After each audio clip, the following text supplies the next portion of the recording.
नमस्कार प्यारे बच्चों, स्वागत है आप सभी का इस लेसन में। आज मैं बात करूंगा कल के पेपर को लेकर के। कल CGPSC का मुख्य परीक्षा प्रारंभ हो रहा है और 7 पेपर आपको देने हैं एज यू नो। लेकिन समस्या ये है कि इन 7 पेपर पे अपने को परफॉर्म कैसे करना है। कुछ बच्चे इसमें ऐसे हैं जो पहली बार अपीयर हो रहे हैं, खास करके वीडियो उनको भी, बट जो ऑलरेडी अपीयर हो चुके हैं and where we are going to lack, ये आपको ध्यान रखना है। इसमें सबसे इंपॉर्टेंट है आप अपनी सारे पेपर में सिचुएशन को कैसे आप हैंडल करते हो, क्योंकि हर पेपर का नेचर अपना अलग अलग है। लैंग्वेज की बात करेंगे तो ऐसे कंडीशन में सारे के सारे फैक्ट हैं, बना तो बना, अदरवाइज नहीं बनेगा, सीधी सी बात है। तो अभी जो महज कुछ घंटे बचे हुए हैं उस सारे के सारे समय में थोड़ा कोशिश करें अपने आप को अपने जो मेंटल पीस है, अपना जो फिजिकल रेस्ट है उसको लाने की कोशिश करें। ये नहीं कि हम पूरा और पढ़ रहे हैं, रात को सो नहीं रहे हैं, we are not going to take a rest. भाई देखो, 3 दिन पेपर देना है, 4 दिन पेपर देना है और 4 दिन में आपको केवल लिखना ही लिखना है। ब्रेन और हैंड दोनों साथ में काम करेगा, तो दोनों साइमल्टेनियसली काम करें। ये तभी अच्छे से काम करना है, ज़रूरी नहीं है ना। अगर ब्रेन काम कर रहा है, हो सकता है आप लिखना कुछ और, लिख और कुछ दे रहे हैं। अगर ये सब मिसमैच हुआ ना, डेफिनेटली यू हैव टू पे फॉर दिस। तो ऐसे में अपने दिमाग को ना अपने हैंड राइटिंग से जोड़ के रखिएगा। आप जो सोचोगे वही लिखोगे।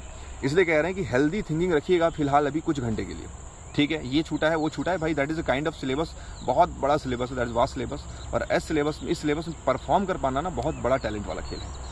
You are talented, you proved in prelims examination, but चीज़ों को एग्जीक्यूट करना ये मेंस में बच्चे को सीखना होता है। Mains is all about the sustain the pressure, mains is all about the sustain the condition of the paper. हर पेपर का अपना नेचर अलग है। पेपर 1 में ऐसे जो फैक्ट है लिखना है, जैसे मान लो परिपत्र वगैरह जो हो, तो मान लो फॉर्मेट की बात है, बट ऐसे वाले पार्ट को आप क्या करोगे, लैंग्वेज तो ठीक है समझ में आता है। ऐसे वाले पेपर 2 वाले पार्ट में ध्यान ये रखना है कि उस वाले पेपर को आप कैसे इंट्रोड्यूस करें।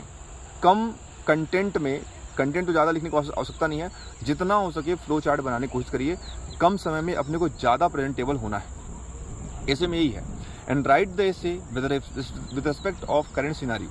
कोई भी ऐसे अगर आप लिखते हो तो उनको करेंट सिनेरियो जरूर जोड़ें, वो ज़्यादा ज़रूरी है, क्योंकि वर्तमान के परिदृश्य से एग्जामिनर जुड़ा हुआ है और वो हम हमेशा कहीं ना कहीं नए अपडेट्स ऐड कर रहा है। तो आपके आंसर का वैल्यूएशन करेंट सिनेरियो से ही होगा, इसलिए आप ऐसे में करंट चीज़ों को ही ऐड करें तो ज़्यादा बेहतर है ना। आप लिंकिंग मतलब इसे दैट काइंड ऑफ लिंकिंग, हाँ लिंक होना चाहिए, स्टैटिक नहीं है ना। ये हुआ दूसरा पेपर। सेकंड डे के लिए आपको तैयार रहना है, बिकॉज सेकंड डे का पहला दिन, पहला पेपर जो होता है paper 3, that is GS1। History है, पॉलिटी है, जोग्राफी, उसमें CG का हिस्ट्री है, that is the very biggest one. तो भाई इतना बड़ा सिलेबस लिख पाना, उसको याद कर पाना कोई आसान बात नहीं होती। इसलिए कह रहा हूँ कि आप पेपर 3 को लेकर के थोड़ा सा सजग रहिएगा, राइटिंग स्पीड मेंटेन करिएगा, क्योंकि पेपर कवर करना है। पेपर 3 जो है उसमें आप कम कंटेंट को थोड़ा सा स्पेस के साथ, फ्लो चार्ट के साथ, डायग्राम से कैसे आप प्रेजेंट कर पाएंगे आपको सीखना पड़ेगा वहाँ पर। पेपर 4 थोड़ा सा इजी है, इजी मतलब थोड़ा कंटेंट सीमित है, बट आपको उसमें ज़्यादा स्कोरिंग करना होता है। वहीं हम बात करें पेपर 5 की बात करेंगे। पेपर 5 लैंग्वेज में, उसमें आपका इकोनॉमिक्स है, CG का, इंडिया का है, गो विद द डेटाज है ना, data if you have then that is good.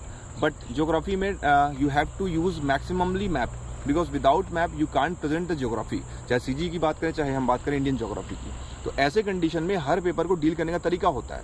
Paper जो 6 है ना, उसमें आपको पेपर 3 के जैसे ट्रीटमेंट करना है। कहीं ना कहीं लिखना बहुत सारा है, दर्शन शास्त्र है, समाज शास्त्र है, CG के सामाजिक परिदृश्य हैं। तो ये तीनों के तीनों अपने आप में बहुत ज़्यादा लेबोरियस, बहुत ज़्यादा लेथार्जिक है, इसलिए आपको उसमें बहुत स्पीड बनानी। That is the 3rd day जहां आप पूरी तरीके से एग्जॉस्ट हो चुके होंगे।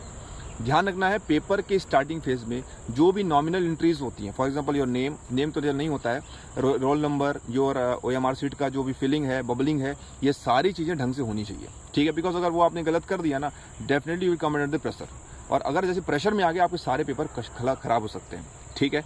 तो प्लीज़ एग्जाम से पहले जाएं, एग्जाम स्टार्ट होता है उसके पहले जाके सारे काम कर लें।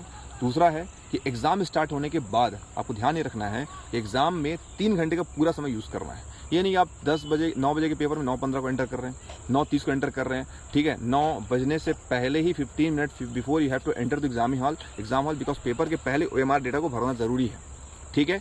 और read the instruction carefully, because हो सकता है कुछ नई चीज़ें हो सकती हैं वहाँ पे, वो आपको जाके एग्जाम के पहले समझ में आएगा। अदरवाइज आप गए अफरा तफरी में, आपने कुछ और पढ़ा, इंस्ट्रक्शन कुछ और दिए हुए थे, पेपर कोड कुछ और था, रोल नंबर एंट्री कुछ और थी, डेट ऑफ एग्जाम, बहुत सारी चीज़ें होती हैं। ये एग्ज़ाम के टेम्परामेंट को ख़राब कर सकती है।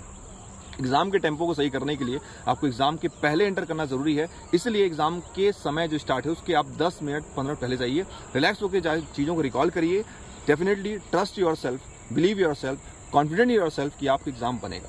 आप इतने दिन पढ़े हो, 3 महीने का आपने समय दिया है, 2 महीने का समय जो आपने दिया है, थोड़ा आप एक्सीलेट हुए हैं, कुछ बाद में लैग किए, वो सारी बातें साइड, छूटा है, सबका छूटा है, हुआ सबका नहीं है, ये सिंपैथी नहीं, that is a reality, because that's my past experience I am going to share with you, ताकि आप गलतियाँ ना करें।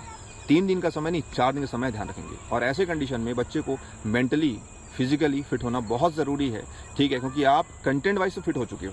अगर कंटेंट रिकॉल नहीं होगा तो क्या लिखोगे, सीधा सा सवाल है।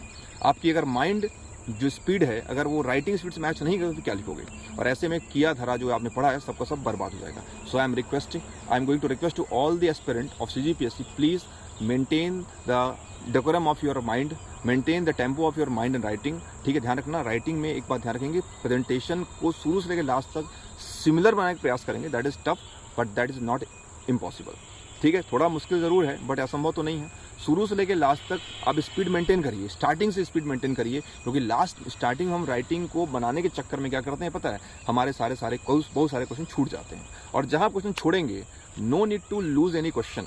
हो सकता है बाद में ऐसा महसूस, अरे यार क्वेश्चन को पढ़ लेना था, मैं लिख लेता, ये रिग्रेट नहीं होना चाहिए, ठीक है। ध्यान रखेंगे और कल के लिए बहुत सारी शुभकामनाएं। कल से आपका 4 दिन का समय है, अपने आप को समय दीजिए, थोड़ा हेल्दी रहिए, खाना ढंग के खाइएगा, लंच के समय पे हल्का ही खाइए, अदरवाइज सेकंड हाफ में आपको हो सकता है नींद आ जाए, हो सकता है आप उसमें थोड़ा सा लेजी फील करें, उससे राइटिंग आपकी डिस्टर्ब हो जाए, सारी बातें, राइट। चलिए, wish you all the best and thank you so much, good luck.